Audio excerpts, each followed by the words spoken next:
නමෝ තස්සේ භගවතෝ අරහතෝ සම්මා සම්බුද්දස්සේ නමෝ තස්සේ භගවතෝ අරහතෝ සම්මා සම්බුද්දස්සේ නමෝ තස්සේ භගවතෝ අරහතෝ සම්මා සම්බුද්දස්සේ ඒතං අභික්ඛන්ත දස්සාවි අතිපඤ්ඤේන ආගමං කතං ලෝකං අවික්ඛන්තං පච්මච්චු රාජා නපස්සති තී.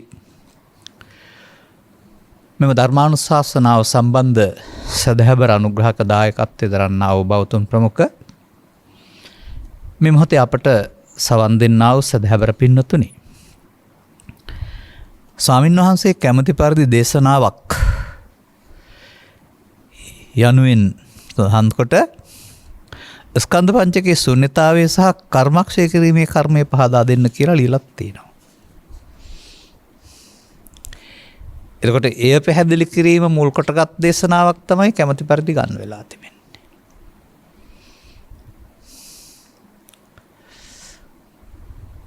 අදාළ දේ සඳහන් වෙලා තිබෙන තැන් කීප පොලක් තිබෙනවා. ශුන්‍ය ලෝක සූත්‍රය කියලා වෙනම තියෙනවා. තව ඒ වගේ ශූන්‍ය පදේ තියෙන තැන් තියෙනවා. දැන් ස්කන්ධ පංචකයේ ශූන්‍යත්වයනේ. නමුත් මේ ශූන්‍යත්වයට ළඟා වෙන්න හරි බාධක තියෙනවා මේ රටේ. හේතුව තථාගතයන් වහන්සේ දැකවදාලා ඇසින් දකින ශූන්‍යත්වයක් වෙනුවට තමන්ගේ ඇසින් විද්‍යාව ඇසින් ශූන්‍යත්වය බලන්න හදනවා. මේ රටේ පවතිනවා ඒ අදහස්. අන්න ඒ නිසා තමයි මේ තථාගත දේශනාවක් වෙන දෙයක් නිරවුල්ව වටහා ගැනීමේ අවශ්‍යතාවය තිබෙන්නේ. එතකොට මෙහි සඳහන් පරිදි ස්කන්ධ පංචකයේ ශූන්‍යත්වය කියලාත් මේකේ තියෙනවා හැබැයි. නමුත් අර ලෝකයක් ශූන්‍ය කරන සමහර අය. පඨවි ආපෝ තේජෝ වායු හතරට බෙදලා ඊට එහා මොකවත් නැහැ ශක්තියක් කියලා.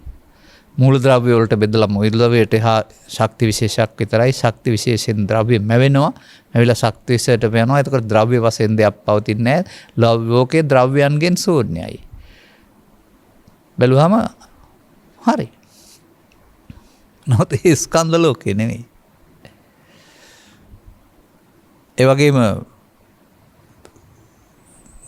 විද්‍යානුකූලව නොවන ධාතු මහා භූතික වචනෙන් ගත්තාමත් නම් මෙදුවට අන්තිමට සතර මහා භූත විතරයි ද්‍රව්‍ය නැහැ. එතකොටත් ශූන්‍යයි. මේ හිතලා හදලා බලන දේ ආදී. නමුත් ඔය ශූන්‍යත්වය නෙමෙයි අපට අවශ්‍ය වෙන්නේ. සසර දුකින් මිදීම සඳහා භාවිතා කළ යුතු ශූන්‍යත්වය. ඇතැම්හු කල්පනා කරනවා මේ බුදුන් වහන්සේ වදාළ නිවීමත් ශූන්‍ය දෙයක් කියලා. එතකොට මේ පැත්තට යන්න බය වෙනවා. ශූන්‍යයි කිය මොකක්ද ශූන්‍යයි කියන එකේ තේරුම 0 නැත්නම් නෝට් බිඳුව මොකුත් නැහැ කියලානේ. ඉතින් ශූන්‍ය කියන්නේ 0 හරි බිඳුවයි කියලා ආරම්භ බලන්න පටන් ගන්න නැතුව සවන් දෙන්න. මේක ඉතින් ගාථා 4යි තියෙන්නේ. ඒ ගාථා 4න් අදාළ පුද්ගලයා කියපු දේත් කියලා අපි අපිට අදාළ තැනට යමු.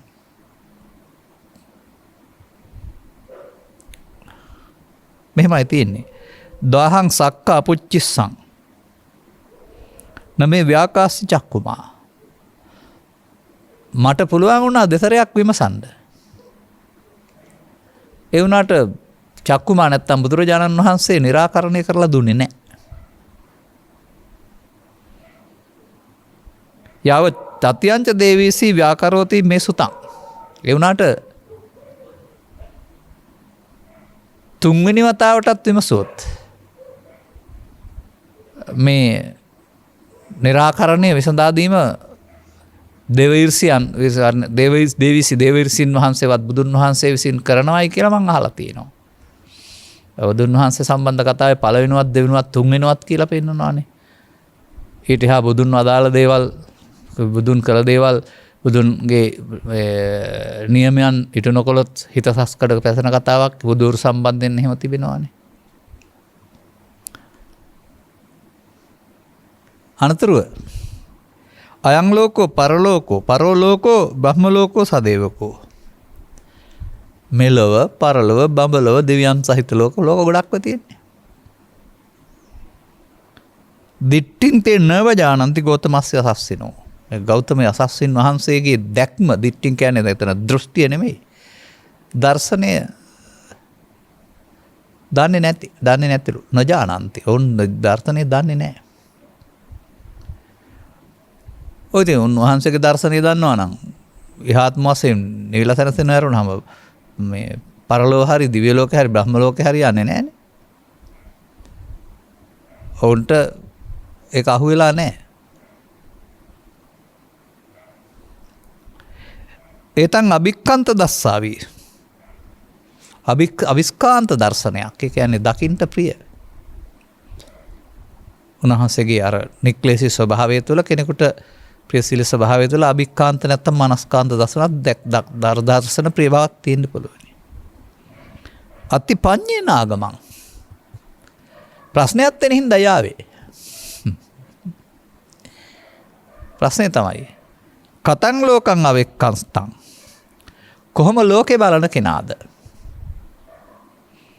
මච්චු රාජාන පස්සති මාර්යා දකින්නේ නැත්තේ. අන්න ලෝකයක් කතා කරනවා.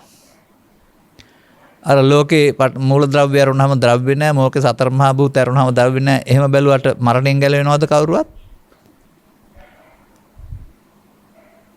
එබැවින් දැසින් බලන ලෝකපදයේ වෙනුවට අරියස්ස විනේ ලෝකෝ. ආර්ය විනේහි ලෝකය කියලා කිව්වේ මොකක්ද කියන එක. ලෝකස්ස වික්කේ සමුදයං චාත්තගමංච දේසිස්සාමි. ලෝක දිවන්තේ උච්චති කිත්තාවතානුකෝ බන්තේ ලෝකෝති උච්චති. ලෝකේ කියලා කියනවා. කොමනින්ද ලෝකේ කියලා කියන්නේ. ලෝකච්ච සමුදයන්ත. ලෝකේ හට ගන්න හැටි සහ ඉක්මවා යන හැටි දේශනා කරනවා. එතකොට ඒ ලෝක පදය දැසින් බලන බාහිර අර්ථයට යෙදෙන්නේ නැහැ. එවිට ඒක කැඩපතක් තුළින් තමා බලනවා වගේ දෙයක්. බලන් ඉන්නේ කැඩපත දිහා පෙනෙන්නේ තමන්ගේ. එතකොට අර ලෝකස්ස සමුදයන් කියන පදේ පෙන්නනවා මෙන්න මෙහෙමයි ලෝකේ හටගන්නේ කියලාත්. අදාළ නැති වුණත් නිකන් මතක් කරන්නම් ඒ ලෝක පදේ මෙතෙන්ට මම එන්නේ මේ කාරණේ මත කියලා. කතමංච බික්කේ ලෝකස්ස සමුදය කොහොමද ලෝකේ හටගන්නේ?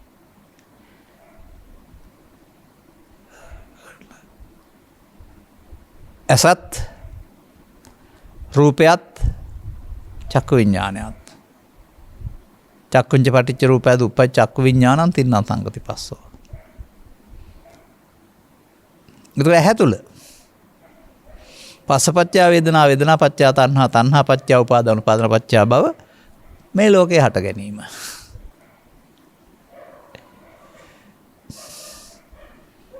භවනං ජාතිනේ පැවැත්ම ආරම්භ වීම.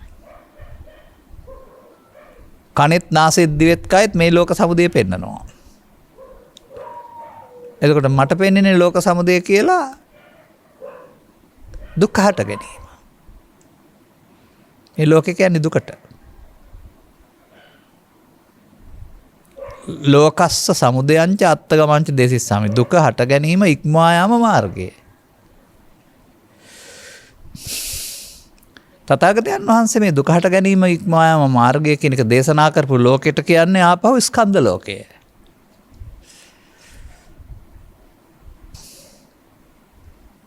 අනොබ පව තුළ හික්මී පින තුළ හික්මී ධ්‍යාන තුළ හික්මී යම් සංවර ප්‍රතිපදා විපාක වාරයන් ලැබමින් එනවා සත්‍යෙක් වශයෙන්.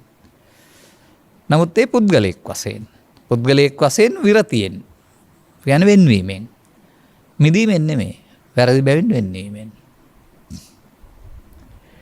ඒ ධර්ම නියාමයන් ලෝකෙ තිබුණු බැවින් ඒවයින් මේ ලෝක නිරෝධයට පත් වෙන්න බැරි වුණා. භවගාමීත්වය තුල දියුණු වෙන්න ඇරුණාම, සිත දියුණු කරගන්න ඇරුණාම දුක්ඛ නිරෝධයට පත් වෙන්න බැරි වුණා. එහෙනම් ඒ මාර්ගයක් නොවේ තථාගතයන් වහන්සේ වදාළා වූ ලෝක නිරෝධ මාවත වෙනත් එකක්.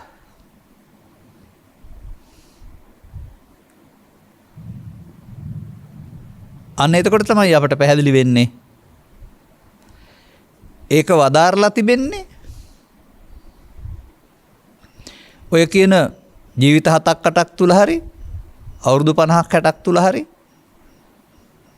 දවසක් තුල හරි නොවේ. ඔබ ජීවත් වෙනකොට ඇසෙන් කනින් නාසෙන් දිවෙන් කයෙන් ලෝක සමග සම්බන්ධතාව පැවැත්වීමට පාවිච්චි කරන්නා වූ අරමුණක් තුල අරමුණ තුළ සිදුවෙන්නා වූ දෙයට උන්වහන්සේ අර්ථකථනයක් දීලා කියන එකේ තේරුම එහෙම එකක් තියෙනවා කියන එක නෙමෙයි. ඒක නාමකරණයක්. නැත්තම් නම් කිරීමක්. හඳුනා ගැනීම සඳහා පමණක්. ඒක තුළ නොදන්නාකම නිසා මිනිසා දුකටපත් වෙන හැටි. එක අන්තයකින්, එක ප්‍රතිපදාවකින්, එක ධර්ම නියාමයකින් ලෝකෙට දේශනා කරනවා. දුක්ඛ ගාමිනී ප්‍රතිපදාව කියන්න පුළුවනි. පාපම් පාපකතෝ පස්සතාති කියලා කියන්න පුළුවනි.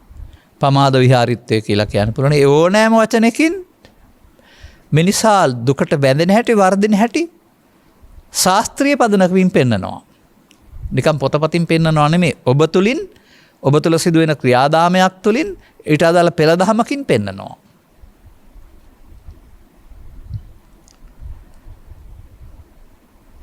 අන්න ඒක වැටහෙනකොට ඔබට ස්කන්ධ පංචකය ශූන්‍යද යුක්තද මොනවෙන් හරි කියලා තේරෙවි.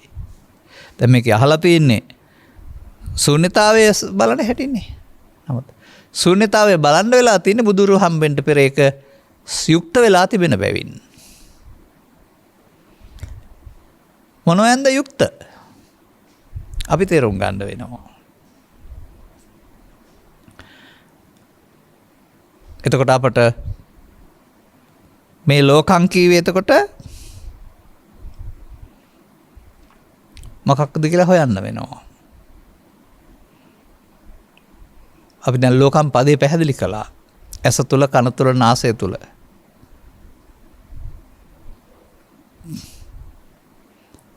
දැන් මේ ගාථාවෙන් පෙන්වන දේ බලන්න වෙලා තිබෙන්නේ අපට දුකින් මිදෙන්න අවශ්‍ය නිසා. මේ ගාථාවෙන් පෙන්වන දේ නෙවෙයි මිනිසුන් කරගෙන ඉන්නේ. ඒක මින් පෙර ආතුව තේරුම් ගන්න වෙනවා. මම හිතනවා ඔබට දැන් ස්කන්ධ පංචකේ නම් වූ මේ ඒකකේ වැටහෙනවයි කියලා. එයින් අතීතයෙන් මුකුත් ආවේ නැහැ, අනාගතයට මුකුත් යන්නේ නැහැ. ඒක එතන හටගන්නා වූ ස්වයංක්‍රීය ධර්මතාවයක් හටගත්ත ගමන් මේ යාමට වරන් දී තිබෙන්නා වූ. නමුත් මෙයාම ඔබ පිළිගන්නේ නැති නිසා, ඒක සහ බැඳීම නිසා ඔබට නිදහසක් ලබන්න බැරුව ඔබ එකකින් සතර හදන මාවතට පැවැත්මට පදනමක් කරගෙන තිබෙනවා. නැවැත් සඳහා යොදාගත්තා වූ ආශිර්වාදාත්මක දේ පැවැත්ම සඳහා ඔබ යොදාගෙන තිබෙන බැවින් ඔබට පැවැත්මකට උරුමකම් කියන්න සහ පැවැත්ම ඊරණමට පත් වෙන්න තිබෙනවා. ඒ පංචස්කන්ධය නිසා නෙවෙයි. පංචස්කන්ධය වරදවා ගැනීම නිසා. වරදවා ගැනීම කියන එකේ තේරුම පංචස්කන්ධය යමකින් යුක්තයි. යමකින් කියන එකේ තේරුම ගල් වරුළු වැලි රත්තරන් වලින් නෙවෙයි. බලමුත් මොනවද කියලා. දැන් ගන්න නිවැරදි එක පමණක් වැරදි දේවල් අනන්ත සමාජය අපි කතා කරලා තිබෙනවා. ලෝකේ තවත් ඒ අදහස් වල ඉන්නවා. සංයුත්ත නිකාය සත්තට්ඨාන කුසල සූත්‍රයෙන් අපි ගනිමු. මිනිසාට දොරවල් 6ක් තියෙනවා. දොරවල් 6ට අරමුණු 6ක් ගන්න පුරුදු වෙලා තියෙනවා. ಜಾති ආගම කුල ભેදයෙන් තොරව. ඒ නිසා අරමුණු රසය ඇසෙන් කනෙන් නාසෙන් ඇසට කනට නාසයට සිත පිහිටයි. සිත අරමුණු රසය අනුභව කරයි. ඒ අරමුණු රසය අනුභව කිරීමේදී සිදුවෙන සිද්ධිය තමයි මේ විග්‍රහ කරලා තියෙන්නේ. අරවුණ රූපයයි වැටෙන්නේ චක්කු ප්‍රසාදයට. ඔබට මින් පෙර පුරුදු කරගත් පරිදි විඳින්න පුළුවන්. වර්තමාන එකක් නෙමෙයි වේදනාව පරණ එකක්. වර්තමානයේ නම් මොකක්වත් නැහැ. අලුතින් හම්බ වෙනකොට. නමුත් ඒකට සැප දුක් උපේක්ෂා එනවා නම් පරණ පුරුදු කරගත්ත පරිදි. ඒ වේදනාවට ඍචුකත්වයක් ඇති වුණොත් හෝ ගැටුණොත් එහෙම එතකොට තමයි මේ සිද්ධිය සිදු වෙන්නේ.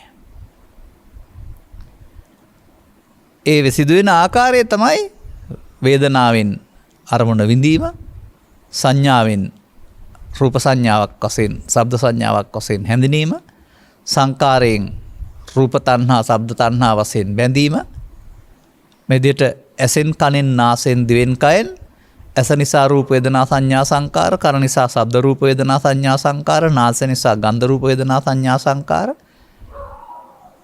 එවිට ඇස තුළ චක්කු විඥාන, කන තුළ සෝත විඥාන, නාසය තුළ જીවහා ගාන විඥාන, දිව තුළ જીවහා විඥාන, කය තුළ කාය විඥාන, සිත තුළ මනෝ විඥාන. මේ නිසාට වේදනා හයක්, සංඥා හයක්, සංකාර හයක්, විඥාන හයක් හටගන්නේ දොරවල් හය නිසා කියන එකට විවාදයක් එතකොට නැහැනේ.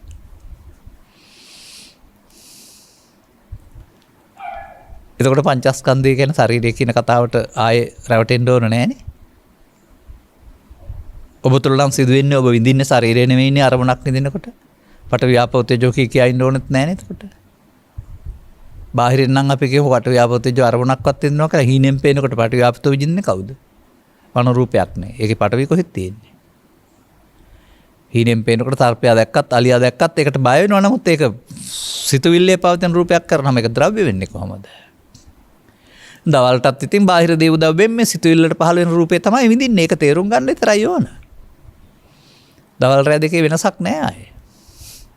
තමන් හදාගත්ත රූපේ විඳිනවා. ඒකට පංචස්කන්ධ ධර්මතාවය කියන එක මිනිසාර ලෝකේ ජීවත් වෙන්න දීලා තියෙන භාග්යක්.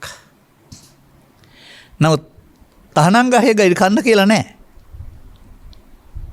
නමුත් ඔබ කරන්නේ මේ පංචස්කන්ධ ධර්මතාවය ඔබට රුචි පරිදි වරද්දා ගැනීමෙන් පංච උපාදානස්කන්ධ බවට පත් කරගන්න එක. ඒකයි තහනම් ගහේ ගෙඩි කෑම කියලා මම කියන්නේ.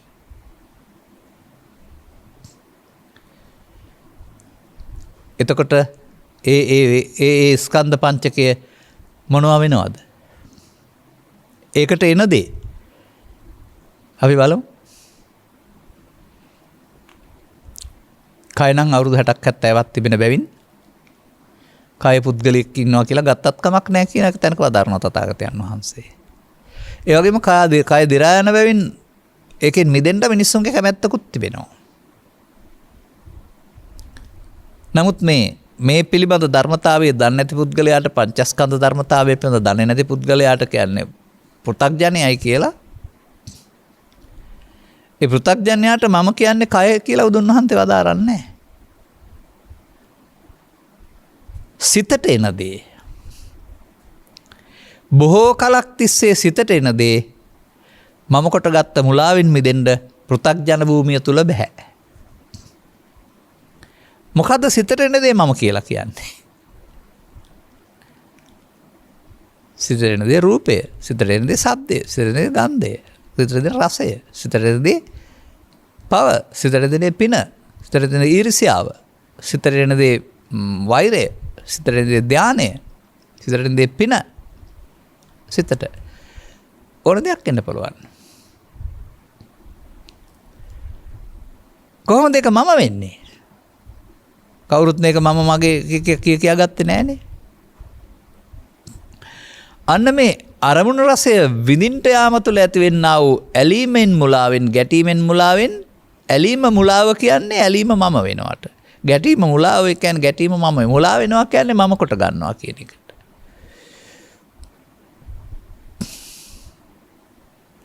දැන් ස්කන්ධ පංචකය වෙනයි. මඤ්ඤමානය වෙනයි. ස්කන්ධ පංචකයට හටගෙන නැසෙන්න වරම් තියෙනවා. මඤ්ඤමානෝකෝ මමත්වෙන් ගත්තොත් හටගෙන නැසෙන්න වරම් නැහැ.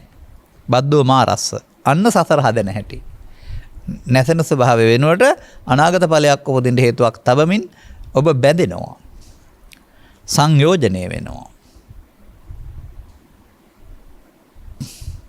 මොනවෙන්ද බෙදෙන්නේ?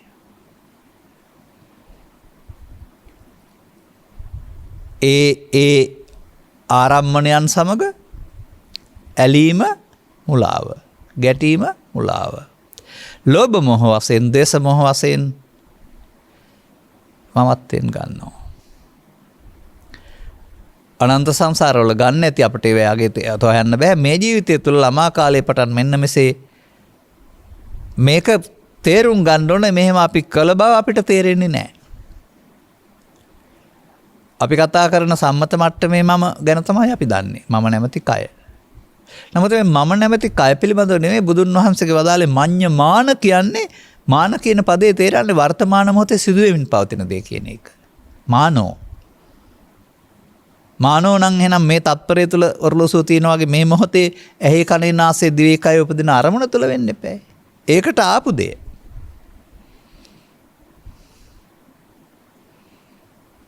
තවත් ගනිමු අපි තැනකින්. මේ ඇස කන නාසය දිව කය නිසා පහළ වෙන්නා වූ රූප වේදනා සංඥා සංකාර පහට මමත්වෙන් ගැනීමට වෙන්නා වූ මේ පහට හේතු වෙන්නා වූ මේ පහට සක්කාය කියනවා. දමදින්නාව විග්‍රහ කරන විදිහ. ඒකට එන දේ මමත්වෙන් ගැනීමේදී දිට්ඨිය කියනවා, නැත්නම් සසරට බැඳෙනවායි කියනවා. එතකොට ඒක සක්කාය වෙනයි, ඒකට එන දේ වෙනයි, මමත්වෙන් ගැනීම වෙන එකක්. දැන් ඔබට තේරෙනවා මමත්වෙන් ගැනීම යනු ශූන්‍ය වීමක් නෙවෙයි, මමත්වෙන් යුක්ත වීම කියලා. පෘථග්ජනයාට සෑම ස්කන්ධ පංචකයක්ම මට සහ මට අයිති දේවල් වලින් යුක්තයි. ඒ මට සහ මට අයිති දේවල් කියන්නේ වතු පිටි ඉඩ කඩන් ගෙවල් දොරවල් කියන එක නෙවෙයි. ඒවා නිසා අධ්‍යාත්මික ආයතනට හැම වෙන බාහිර ආයතන නිසා, ඒවා සමග ඇතිවෙන්නා වූ ඇලීම් ගැටීම් නිසා ස්කන්ධ පංචකය ලෝභයෙන්, ද්වේෂයෙන්, මෝහයෙන්, ඊර්ෂ්‍යාවෙන්, ක්‍රෝධයෙන්, වෛරයෙන්, පරිගැනීමෙන්, කුහකමින්, මෝඩකමින් මමත් ආදී කොට ඇති විවිධ ආකාරයේ මමත්වෙන් යුක්තයි. ඔන්න මමත්වයේ තේරුම් ගන්න. දුක් ගෙනත් දෙන්නේ මමයි කියන්නේ ශරීරයේ දුක් දත් දෙනවා කියන එක නෙමෙයි. මේ මමත්වෙන් ගැනීම දුක් උපදින හේතුව බවට පත් වෙනවා, නැත්නම් සසරට බැඳෙන හේතුව බවට පත් වෙනවා. මමත්වෙන් ගැනීමට ඇලීම මුලාව, ගැටීම මුලාව හේවත් තණ්හා කියලා කියනවා. අන්න එහෙම අපි මේ ජීවිතේ ගත කරන්න ගත්තාම කරන කියන ක්‍රියාකාරකම් තුළ අපට දුක් උපදින හේතුව අපි විසින් කරගන්නා වූ මුලාව තුළ සිදුවෙන බව ධර්ම ශ්‍රවණය කරන තුරු පුද්ගලයා දන්නේ නැහැ. ජීවත් වෙන්න උත්සාහ කරන සතුටින් එන්න ලෝභයෙන්, ද්වේෂයෙන්, මොහෙන් වැඩෙනකොට ජීවිතේ සතුට පලා යනවා. ජීවිතේ අන්ධකාරයක්, අඳුරක් බවට පත් වෙනවා. පරිලාහ නිරයක් බවට පත් වෙනවා.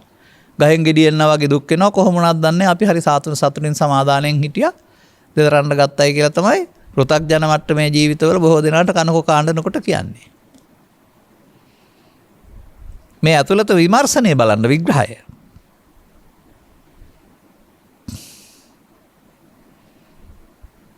දැන් මඤ්ඤ මානය නිසා නේද මද්දෝ බාරස්ස, මමත්වෙන් ගැනීම නිසා නේද සතරක් හැදෙන්නේ.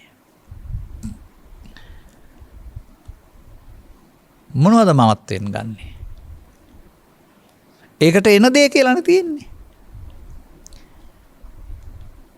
ඉතින් ඒකට එන જાති අපිට ටිකක් හොයන්න වෙනවා. ඒකට එන જાති එක පැත්තකට ගත්තාම පව, පින, ධානය කියන්න පුළුවන්. ඒකට එන જાති පැත්ත ඊට පස්සේ කුසලයේ අකුසලයේ කියන්න පුළුවන්. ලෝභයේ, දේශයේ, මෝහයේ කියන්න පුළුවන්. රූප, ශබ්ද, ගන්ධ, රස, පොට්ටබ්බ ධම්ම තණ්හා කියන්න පුළුවන්. ඊර්ෂ්‍යාව, ක්‍රෝධය, වෛරය, ලෝභය ඒකට එන දේවි. එතකොට ඔබට තේරෙන්නේ කුමක්ද? එන ඕනෑ දෙයක් එන්නේ අවශ්‍ය කර්තව්‍ය ඉටු කරලා වදයක් නොදී යන්න. නමුත් ඒක මමත්වෙන් ගැනීම තුළ තමයි අපට දුක් ගෙනත් දෙන්නා වූ ලෝභය, ද්වේෂය, මොහ, ඊර්ෂ්‍යාව, ක්‍රෝධය, වෛරය බවට පත් වෙන්නේ.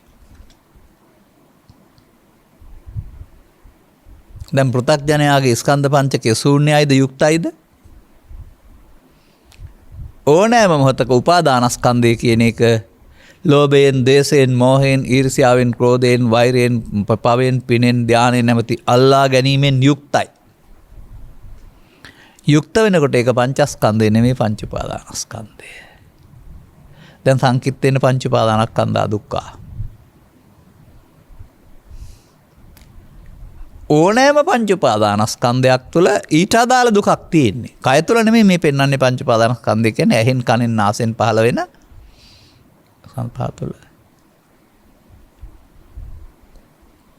මෙන්න මේ විදිහට බුදුන් මේ සත්‍යතා එලි කරන තුරු අපි මේ පාවිච්චි කරන්නේ ස්ත්‍රී පුරුෂයෙක් වශයෙන් ජීවත් වුණාට ස්කන්ධ පංචකයක් බව. ඒට අපට රුචි අරුචි පරිදි ඇලීමෙන් ගැටීමෙන් අමුතුවෙන් අපි අගයක් ලෝභ මෝහ දේශ මොහයෙන් ගත කරලා තියෙන බව. එහෙනම් ස්කන්ධ පංචකේ උපාදානස්කන්ධ වුණාම උපාදානෙන් යුක්තයි සහ ලෝභයෙන්, දේශයෙන්, මෝහයෙන්, ඊර්ෂ්‍යාවෙන්, කෝරෙන්, වෛරයෙන් හෝ මමත්වෙන් යුක්තයි. දැන් ඉතින් මමත්වෙන් යුක්ත ස්කන්ධ පංචකය පංච උපාදානස්කන්ධයක් ඒක යොමු වෙන පැත්තට අනුව පවෙන්, පිනෙන්, ධානයෙන් භව ගමන යන්න පුළුවන්. ඔන්න බුදුන් වහන්සේ පහළ වුණු සමාජයේ මිනිසාගේ ඉරණම. මමත්වෙන් යුක්ත වෙලා භව ගමනක් හදාන යන්න ඇරුණාම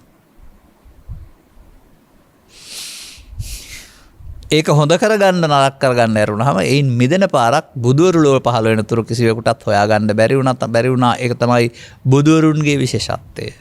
අනුප්පන්නස්ස මග්ගස්ස උප්පාදේති. දැන් කවුරුත් කියලා දුන්නේ නැහැ යුක්ත කරගන්න.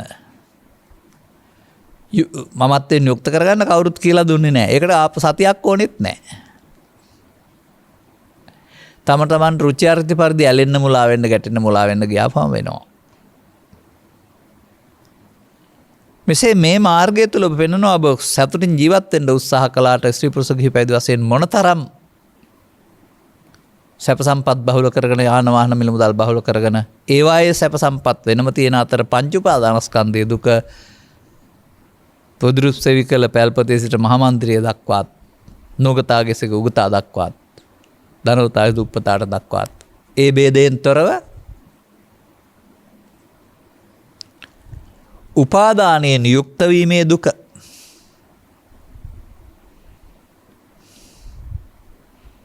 ඔන්න අනුසෝතගාමිත්වය පැහැදිලි වෙන හැටි. දැන් බුදුන් උත්තරයක් දීලා තියෙනවා. කොහොම ලෝකේ බලන කෙනාද මායයන්ගෙන් මිදෙන්නේ? දැන් ওই මායයට අහු වෙන හැටිනේ පෙන්වුවේ. වද්දෝ මාරස්ස මඤ්ඤමානෝකෝ. I think වසර ගණනාවක් තිස්සේ කියලා තිබෙන දේවල්. නමුත් ඉතින් ආයෙ කියනකොට ඒක කියන්නේ නැහැ. අලුතින් කියනවා, පැහැදිලි කරලා කියනවා, තව කෙනෙකුට තේරෙනවා. අනිත් එක ඉල්ලීම් තියෙන විට අලුතින් අහන පිරිසක් ඉන්න නිසා ඒගොල්ලන්ට තව වැටහෙන්න ඕන නිසානේ අහන්නේ. අසා පුරුදු අයටත් යම් යම් කරුණු ඔකේදී අලුතින් දැකීමක් ඇති වෙන්න පුළුවන්. ඔන්න ගාතාව. අර මෙම නිවසට බුදු සරණයි කියලා ගහන පාඨය වගේ හොඳ ආදර්ශ පාඨයක් මේක. නමුත් ඒක තේරුම් අරන් බලන්න ඕන. නැත්තම් ලෝක කියන්නේ පෘථිවි කියලා හිතයි. ඒක මොකවත් නැහැ බට මේ ශක්තියක් කරනවම කියලා කියයි. ඔය එහෙම මම අහලමත් තියෙනවා එහෙම භෞතිකවාදී දේශනා සහ ආගමික දේශනාවලි. මේ ලෝකෙ මොකවත් නැති හින්දා ආස කරන්න දෙයක් නැහැ කියලා ඒගොල්ලෝ අමුතු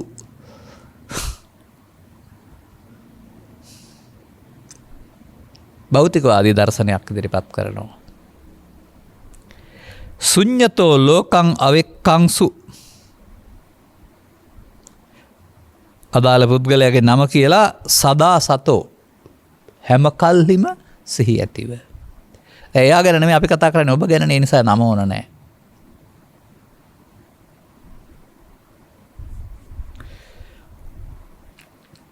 මේක හැබැයි වචනේ තියෙන්නේ ලෝකයේ ශූන්‍ය ලෙසින් බලන්න කියලා. ඉතින් ආයත් ලෝකය කියන්නේ එතකොට ඉගෙන ගත්ත ලෝකය කියලා ගත්තොත් එහෙම. නමුත් අපි ඒකට ගන්න වෙනවා ස්කන්ධ ලෝකය, උපාදානස්කන්ධ ලෝකය, සංඛාර ලෝකය කියලා. ඒකට විදිහක් පෙන්ලා තිනවා. අත්තානු දිට්ඨින් ඌහච්ච. සක්කාය දිට්ඨිය දුරු කරලා බලන්න ඕන. සක්කාය දිට්ඨියට නොපැමිණෙන්න ඕනේ. අන්න පෘථග්ජන පුද්ගලයා කරන්නේ අරමුණ සක්කාය දිට්ඨියට පැමිණෙන එක එකතු වෙන එක. පමාද විහාරෙත්තය. පුරුදු කරන්න ඕන සදාසිතව හැම කල්ලිම සිහිය ඇතිව. සක්කාය දිට්ඨියට නොපැමිණ අවසන් කරන්න. දැන් මොකද්ද සක්කාය දිට්ඨිය? රූප වේදනා සංඥා සංකාර විඥාන සක්කාය ඒකට එනදී මම කොට ගත්තාම පංච උපාදානස්කන්ධය සක්කාය දිට්ඨිය. ඒ මමත්වෙන් ගත්තාම තමයි සතරට බැඳෙන්නේ. බැඳී අවසන් වෙන්නේ ස්කන්ධ පංචකය මට සහ මට අයිති දේවල් වලින් යුක්ත නිසා. මට සහ මට අයිති දේවල් වලට අපි කියනවා ලෝභ දේශ මොහ ඊර්ෂ්‍යා ක්‍රෝධ වෛර කෙලෙස්. එහෙම නැතු මට සහ මට අයිති දේවල් ඔප්පු තිරප්පු දේවල් දරවල් යාන වාහන නෙවෙයි. ඒවා සමාජයේ කතා කරන්නේ මට සහ මට අයිති දේවල් මගේ දේවල් කියලා. මේ කතා කරන්නේ ස්කන්ධ පංචකය තුල තිබෙන මේ මඤ්ඤමානය තුල අයිති කරගත්ත දේවල්.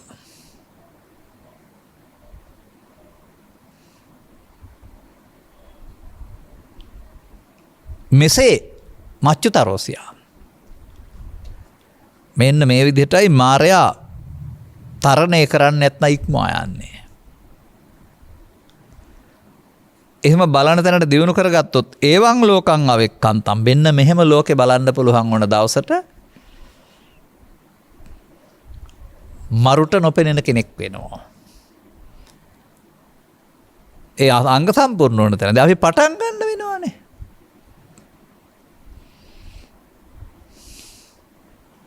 යස්මාචකෝ ආනන්ද ශුඤ්ඤං අත්තනේනවා අත්තනීයනවා තස්මා ශුඤ්ඤ ලෝකෝති උච්චති. ඔන්න සමගාමීතා වචනයක්.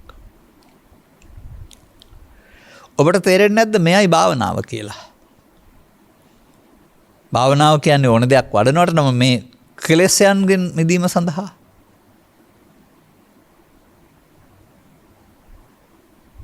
ස්කන්ධ පංචකයන් උපාදානයන්ගෙන් මුදවා වූ මමත්වයෙන් ශූන්‍ය වෙන්න ඕන කියලා නේද මේ පෙන්වන්නේ. මමත්වයෙන් යුක්ත වුණා වූ ස්කන්ධ පංචකයන් අනුසෝතගාමීත්ව තුල හදාගත්ත මෝඩකමක් බව සහ ස්කන්ධ පංචකයේ මමත්වයෙන් ශූන්‍ය කරලා බලන්න.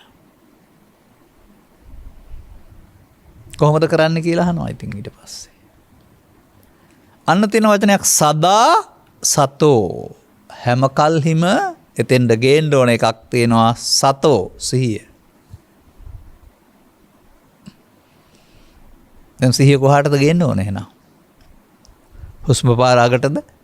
පාවසෝන තබන තැනටද? එහෝඩිය ආරම්භක පියවර. කිනෙන්න ඕන ඇසේ කනේ නාසයේ දිවේ කයේ ප්‍රසාදයන්ට අදාළ ගෝචර රූපයන් ගන්නකොට එතන උපදින ස්කන්ධ පංචකය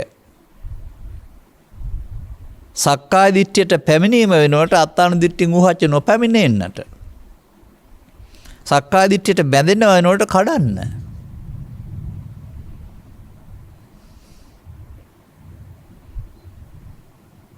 දැන් සක්කාය දිට්ඨිය ජීවිතේ එක සැරයක් කරන එකක්ද? මේකයි මම කියන එකද සක්කාය දිට්ඨිය කියන්නේ. සක්කාය කියන්නේ එතකොට අරමුණ තුළ තියෙන දෙයක් රූප දෙනා සංඥා සංකාර පහම නාමනේ සක්කාය. බැඳීමට නිදිට්ඨි කියලා කියන්නේ. බැඳුනහම ස්කන්ධ උපාදාන වෙලා සසරට බැඳී අවසන් වෙන බැවින් තමයි බද්දෝ මාරස්ස කියන්නේ. ස්කන්ධ පංචකය සසරට බැඳී අවසන් වෙන්නේ නැහැ උපාදානස්කන්ධය තුල. උපාදානස්ස කෝහං වච්ච උප්පත්තිම් පඤ්ඤාපේ උපදීමට හේතුවක් ඉතුරු වෙනවා. මේ වරද හතරේ කරමින් ආවා. පව තුල, පින තුල, ධානය තුල, විවිධ ආගම් තුල, දිව්‍ය ලෝක තුල, බ්‍රහ්ම ලෝක තුල, අපාය තුල. බුදුවරු නැති නිසා, මග නැති නිසා. තේරෙනවද මේ විශ්වය තුල මිනිස්සෙකුට කළ හැකි දේ බුදුවරුන්ගේ මාර්ගෝපදේශකත්වයෙන්? මිනිස්සෙකුට පමණක් කළ හැකි දේ මම හිතන්නේ. බ්‍රහ්මයෝ ඕක කරනවා, දෙවියෝ ඕක කරනවා කියලා රටේ තුටේ කීවට.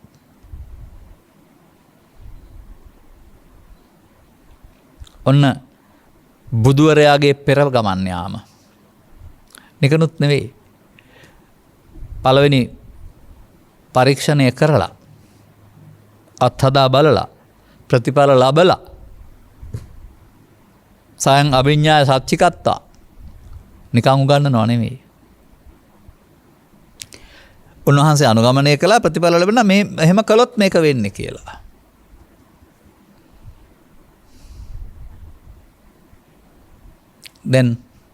දැන් අපි බලමු යුක්ත වෙන්නේ කොහොමද කියලා. ඔබට මේ අවස්ථාව ලෝභයෙන්, දේශයෙන්, මෝහයෙන්, ඊර්ෂ්‍යාවෙන්, කෝරයෙන්, වෛරයෙන් යුක්ත වෙලා මම නිකන් අරින්නේ නැහැ කියලා ප්‍රතික්‍රියා දක්වන්න දිනන්නම යනවා. රිදවන්නම යනවා, පලිගන්නම යනවා, වෛර කරන්නම යනවා, වනසන්. ඒ මමත්වෙන් යුක්ත වෙලා. එතකොට ඒ කටයුත්තට ගියේ ඔබේ කය වචනද නැත්නම් ඔබ කය වචන මෙහෙව්වේ සිත තුළ පවතිනා වූ මමත්වයේ විසින්ද? මම මේක ලේසියෙන් අරින්නේ නැහැ කියලා කියන්නේ කයද? එහෙනම් මරුණහමත් කියන්නේ නැතයි. නින්ද ගියාමත් කියන්නේ නැතයි. නෑ, ඒ උත්සන්න වූ හැඟීම තමයි මම මේක මේ ලේසියෙන් අරින්නේ නැහැ. තමස දන්නවද මම කවුද කියලා? එහෙම අහන්නේ අර ආඩම්බරේ මම වුණාමනේ. හොඳට තේරුම් ගන්න ඒ නිසා ඔබ මෙහෙවන්නේ ආත්ම කේන්ද්‍රය. ආත්ම කේන්ද්‍රීය සංකල්පය කියන්නේ මම මුල් කොට මෙහෙවීම. එතකොට මමත්වෙන් යුක්තයිනේ. ඔන්න ඒ ඊර්ෂ්‍යාව, ක්‍රෝධය, වෛරය, ප්‍රලෝභය, දෝෂය මේ කියන්නේ මමත්වයේ වෙස්මෝණු එක එක. දැන් මෙන්න මේ මුලාසහගත ස්වභාවයේ පැවැත්මෙන් සසරට බැඳෙන සුළු එක වළක්වන්න තමයි අත්තානු දිට්ඨින් ඌහච්ච. සක්කාය දිට්ඨියට පැමුණුනොත් නේ සසරට බැඳෙන්නේ. නොපැමිණෙන්නේ කොහොමද? වචනේ නම් තියෙනවා. ඔයක මඤ්ඤමානෝකෝ බික්කු බද්දෝ මාරස මඤ්ඤමානෝ මුත්තෝ පාපිමතෝ. එහෙනම් ශුන්‍ය වශයෙන් බලනවා කියන්නේ මමත්වෙන් නොගැනීම කියලා වචනේ තියෙනවා. ඒක නමුත් ගලප ගන්න බෑ අපිට. ගලප ගන්න බැරි ඇයි? පෘථග්ජන පුද්ගලයාගේ උරුමයක් නෙවෙයි. සතිය ගෙනාවේ නැත්නම් අදාළ දේ කරන්න තේරෙන්නේ නැහැ.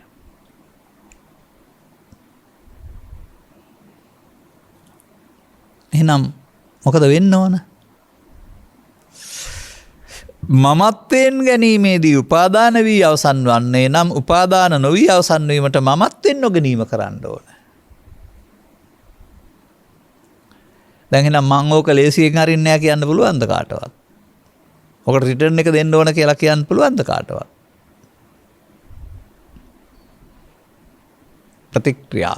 ප්‍රතික්‍රියා දැක්වීම මමත්වයේ ක්‍රියාවලියයි. දැන් ඔබට මේ තත්ත්වයන් තේරුම් ගත්තම අර මමත්වෙන් යුක්ත වී අනාගත ඵලයක් හටගන්න හේතු අවසන් වී උපාදාන වී අවසන් වීමම තමයි පවතුල පින තුල ධානය තුල කර්ම රැස්වීමේ කර්මය කියන්නේ. ඒකත් මම අහලා තියෙනවානේ. දැන්නකොට පංච උපාදානස්කන්ධය තුල පාප කර්මය, පුණ්‍ය කර්මය, ධානය කර්මය සරණ කරගෙන ඔහු සතර හදන බැවින් ඔහු කම්මං තරණං ගච්ඡාමි. කම්මං තරණං ගච්ඡාමි කියන කිසිදු ක්‍රියාමාර්ගයක් තුළ භව ගමන නිමා කරන්න බැරි බව තේරෙනවද?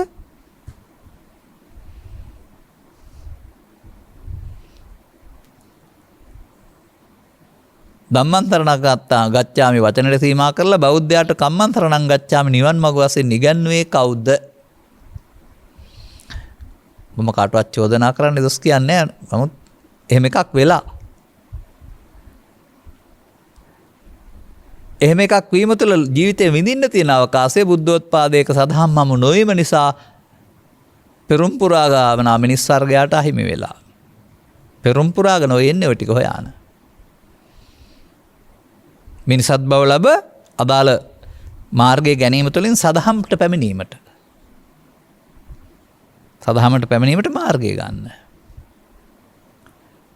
මාර්ගයේ වසා තිබේ නම් පාප මාර්ගයේ, පුණ්‍ය මාර්ගයේ, ධාන මාර්ගයේ තුන තිබේ නම් ඒකේ පුණ්‍ය මාර්ගයේ නිවන් මඟ වසන් පෙන්වන්නේ නම් කර්ම මාර්ගයේ තුන ඇරුණාම ධර්ම මාර්ගයේ වසා තිබේ නම් උට ධර්ම මාර්ගයක් කොහෙන්ද? ධර්ම මාර්ගයෙන් තොර කොහොමද ශූන්‍ය වසන් බලන්නේ?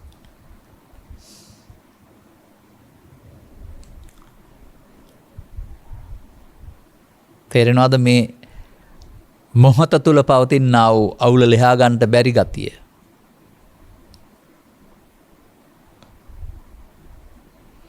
එනම් කුමටද අපට සිහිය තියෙන්න ඕන? අර පස්සපච්චා වේදනා, වේදනාපච්චා තණ්හා, තණ්හාපච්චා උපාදාන, උපාදාන භව නම් වූ මේ පමාද විහරණය සිදුවන්නේ සිහිය නිසාද, සිහිය නැති නිසාද? මඤ්ඤමානයේ සිදුවෙන සිහිය තියෙන නිසාද නැති නිසාද? සසර කඩන්න තියෙන තැන සසර හදන්නේ සිහිය තියෙන නිසාද නැති නිසාද? දැන් මෙසේ මේ සසර හැදීම නිරෝධයද? නෑ. නිරෝධයක් තමයි. හැබැයි අවශේෂ නිරෝධය. ඔය ස්කන්ධ පංචකය තුල අවශේෂ නිරෝධය, පමාවයි නිර්ශේෂ නිරෝධය, භාවනාවයි කියන එක තේරුම් ගන්නට මම 1975 සිට 2005 දක්වා ලක්ෂ ගණනක පොත්පත් කියුවා.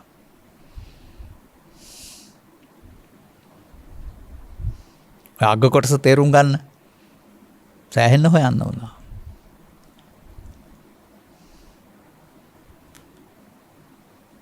පොත්පත්ම කියුවට වෙන්නේ නැහැ. අදාළ කරුණ ගලපගෙන බලන්න ඕන. පැහැදිලි කරපො. එවිට මේ ජීවිතය තුළ මිනිසා අවශේෂ නිරෝධ නම් වූ පමාද විහාරිත්වයකට අහු වී භවගාමී වෙලා ඉන්න බව පව තුළ පින තුළ ධානය තුළ පෙනෙනවා. නිරවශේෂ නිරෝධය මිනිසාට අවලංගු කාසියක්, අවලංගු පාරගක්.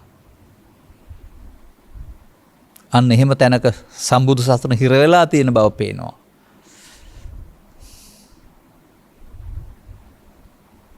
පැහැදිලි කරොත් ඇහුනොත් ඇහුණායට නම් තේරෙවි, නැත්නම් ඇහුණත් නැහුණා වගේ ඉන්න වෙලා තියෙනවා සමහර අයට.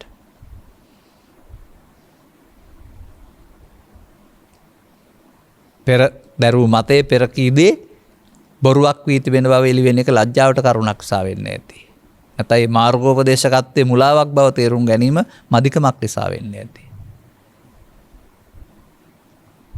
එහෙම අවශ්‍ය නැහැ. ඒක හීනමානයටපත් වෙන්න ඕන නෑ ඒ සම්බන්ධයෙන්. අපට අමුතු සත්කාරයක් සම්මානයක් පිළිගැනීමත් ඕනෙත් නෑ අපට. මේ දහම් පෙළනේ අපි විවරණය කරන්නේ. ඒක බුදුන් එලි කළ දේ, පරපුර ආරක්ෂා කළ දේ. විවෘත වුණොත් පුද්ගලයා ප්‍රයෝජන ගන්න එක නෙවෙන්න ඕන. එතනින් එහාට මොනවද බලන්න ඕන.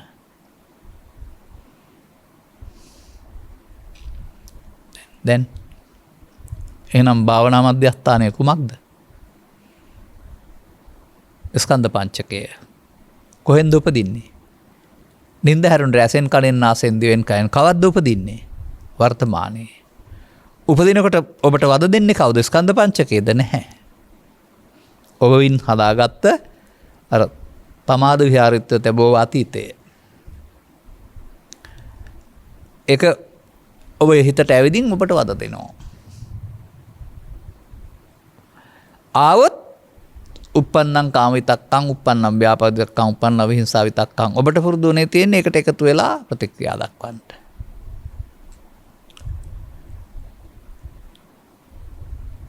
ඒ අතීතයෙන් එන කෙනා සම්බන්ධයෙන් ඔබට තියෙන්න ඕන එයා මල කෙනෙක්, එයා නොදන්න කාලේ එකතු කරගත්ත මෝඩ කෙනෙක්, එයා තමයි මාරයාගේ පැත්ත අරන් අපිව මෙහෙවන්නේ, අපි මාර වසඟයට පත් කරන්න හදන්නේ, හොඳ ලක් නෙමෙයි කරන්න හදන්නේ.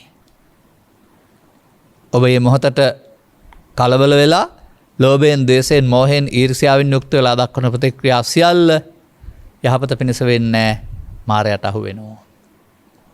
බොහෝ කල් පෘථග්ජන පුද්ගලයා මේ ක්‍රියාමාර්ගයේ භාවිතා කළ බැවින් ඔවුන්ට එක දවසෙන් ඔය මිදෙන්න බෑ. ඒ නිසා නේද වීරියක් ඕන වෙන්නේ. ඒ නිසාක් නේද ඒ බලපෑමට යටත් නොවෙන්න එතෙන්ට සතියක් ගෙනත් ඔහු තල්ලු කරලා ඈතට දාන්න ඕනේ. ඒ හැඟීම තුළ ක්‍රියාත්මක නොකරනට ස්කන්ධ පහ මොහොතකින් නැසෙනවනේ. එහෙනම් නාදිවාසයේ තුළ මේ මැසුනහම අලුත් ස්කන්ධ පංචකයට සිහිය තුළ අරයයින් නැතුව එයා ඒ මගින් හැඟීම් වලට වහල් නොවි.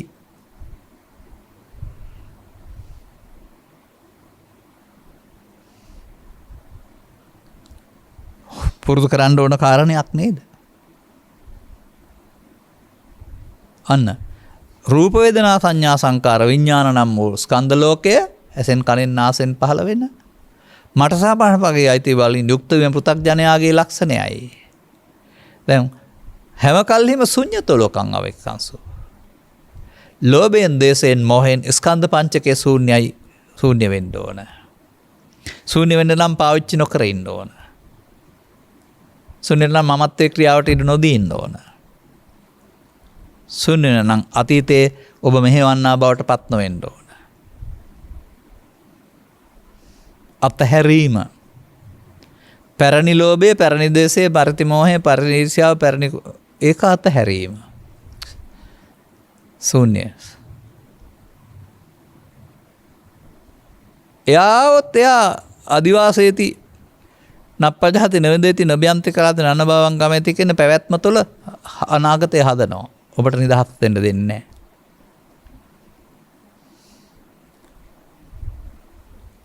අනාගතය හදන්න නැති වෙන්න එයාට යන්න කියන්න ඕන. ඒකතු නොවීමෙන් යන්න කියන්නේ. එකතු වුණොත් එයා බලවත් වෙනවා.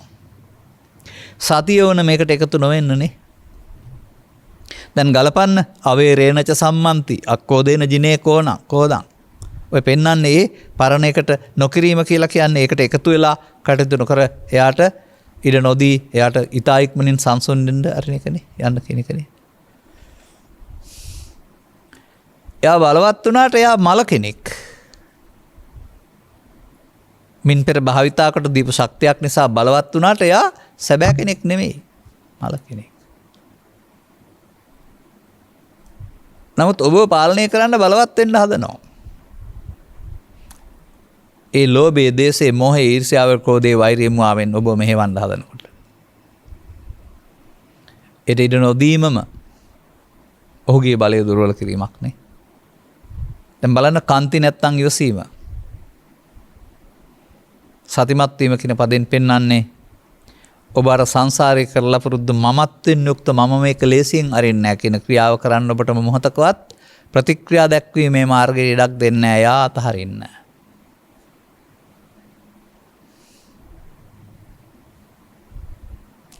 සදා සතෝ සෝවාන් සිට රහත් දක්වා ඔය සදා සතෝ තියෙන්නේ. ඊට ඉස්සර නැහැ. ඉඳ ස්කන්ධ පංචකය පිළිබඳ දැනුවත් වීම, ඒක කුණුගඩවල වලින් පුරවා ගැනීම පිළිබඳ දැනුවත් වීම, ඒ අතීතයට අසු වී ප්‍රතික්‍රියා දැක්වීම ඔස්සේ තවදුරටත් වැඩෙන බව, ස්කන්ධ පංචකේ පරිහාලා පංච උපාදානස්කන්ධය නැමැති පරිලාහ නිරය බවට පත් කරගෙන දිවා රාත්‍රී දෙකේ ඒක තියෙන නිසා තමයි ලෝභයෙන්, දේශයෙන්, මෝහයෙන්, ඊර්ෂ්‍යාවෙන්, ක්‍රෝධයෙන්, වෛරයෙන් දැවෙන්නේ. යුක්තයි. නැති දවසට දැවෙන්නේ නැහැ. අන්න ඒවය ශූන්‍ය වෙනකොට තව යමක් තියෙනවා. තියෙන නිසායි දැවෙන්නේ. නැති දවසට දැවෙන්නේ නැති බව තේරෙවි. අන්න යුක්ත දේ තේරුම් ගන්න මොනවා හරි.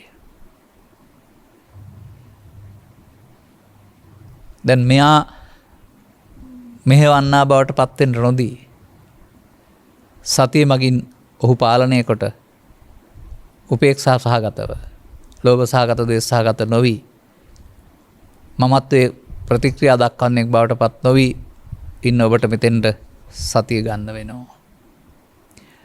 නැවත නැවතත් සින්ද හැරෙන විට මේ එදිනදා ජීවිතයේදී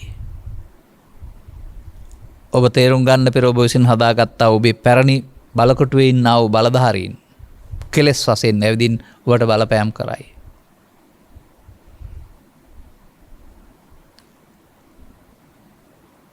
ඔවුන් මැරිලා අර බන්දුල මල්ලවැගේ කතාවේ වගේ 60ක් පැලඳගෙන නිසා පණ තියෙන්නේ. 60 අයින් කරපුවාම වැටෙනවා. ඒ නිසා එයාලට ඉඩ දෙන්න ඕන. දැන් බලන්න මේ ලෝභයේ, දේශයේ, මෝහයෙන් යුක්ත වීම මමත්වයේ ක්‍රියාව හින්දා මම මගේ ආත්ම හේවත් නිත්සුකාත්ම ක්‍රියාත්මක වෙන්නේ අර ලෝභයේ, දේශයේ, මෝහය තුළ නේද? අනිත් දුක්ඛ අනාත්ම වශයෙන් බලන්න කියන්නේ කියා ඉන්නද? ඒ ක්‍රියාව නොගැනීම නොකිරීම නේද?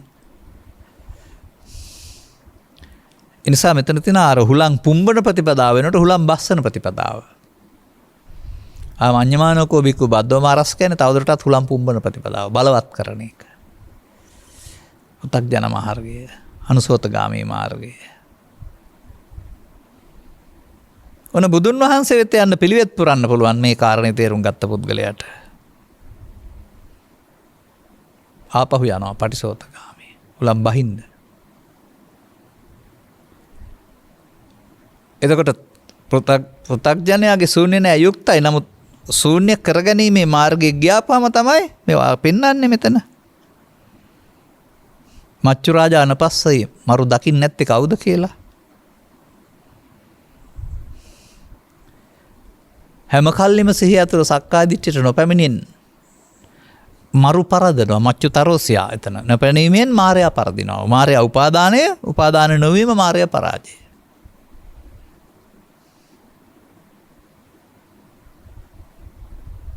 එහෙනම් මේ මාර්ගය බලන්න පුළුවන් දවසක් එයි. එහෙම බලනකොට මච්චු රාජා නැත උපාදානයට අහු වෙන්නේ නැහැ. ක්‍රියාසිට විතරක් ක්‍රියාත්මක වෙනවයි කියලා කියන්නේ රහතන් වහන්සේලාට.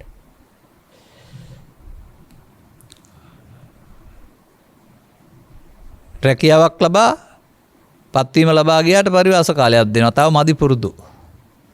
ස්ථිර නැහැ. වැරද්දොත් ආපහු පුහුණුවට දානවා. ඒ වගේ මේ පරිවාස කාලයක් දෙනවා මාර්ගඵල සෝවාන් ආදී මාර්ගඵල. හරියට වැඩ කරනවද බලන්න. සම්පූර්ණ වුණාම ඔහුට ස්කන්ධ පංචකය මට සහ මට අයිති දේවලින් ශූන්‍යයි. එතකොට පංච උපාදානස්කන්ධ නැහැ පංචස්කන්ධ විතරයි. නිවන ශූන්‍යයි නෙමේ බුදු සමයේ පංච උපාදානස්කන්ධේ ලෝභයෙන් ද්වේෂයෙන් මෝහයෙන් යුක්තයි. උපාදානයේ දුරු වෙනකොට ලෝභයෙන් ද්වේෂයෙන් මෝහයෙන් ශූන්‍යයි. ඔන්න බුදුදහමේ ශූන්‍යතාවය. ශූන්‍ය වෙනකොට තව දෙයක් තිබෙනවා. ධර්මයට පැමිණෙන්න පුළුවන් වෙනවා. ධර්මයේ සරණ හමු වෙනවා. ඒ ධර්මයේ සරණට යන්න බැරි මේවෙන් යුක්ත නිසා. ලෝභයෙන් ද්වේෂයෙන් මොහෙන්. ඒවා ශූන්‍ය වෙනකොට ධර්මයේ සරණ බලපත්‍රය හම්බ වෙනවා.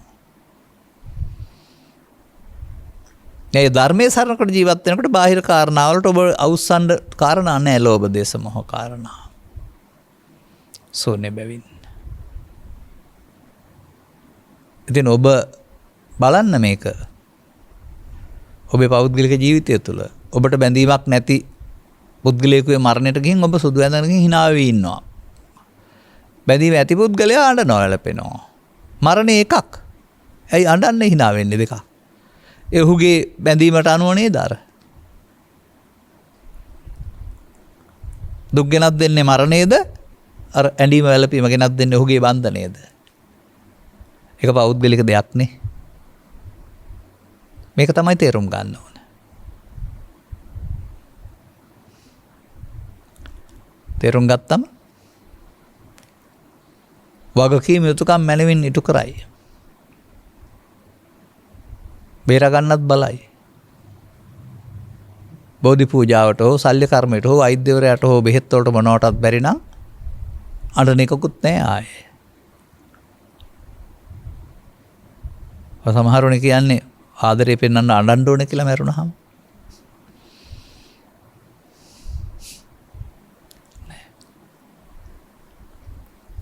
අන්නේ බඳු අනුගමනීය ක්‍රියාමාර්ගයක් ජීවිතය තුළ පාවිච්චි කරනකොට දැන් අර අනාගත ඵලයක් උපදින්නට හේතු ඉතුරු වීම තමයි පාපයේ පින ධානය ඔස්සේ කර්ම රැස්වීම කර්ම මාර්ගයේ බවට පත් වෙන්නේ. ලෝභක්කය, දේශක්කය, මෝහක්කය විතර සිදු වෙනවා නම් ඒ කර්මක්කයනේ. එතකොට ලෝභයේ, දේශයේ, මෝහයේ නැවත හට ගන්න හේතු නැහැ. ජීවිතෙන් එහා පැත්තටත් නැවත හට ගන්න හේතු නැහැ.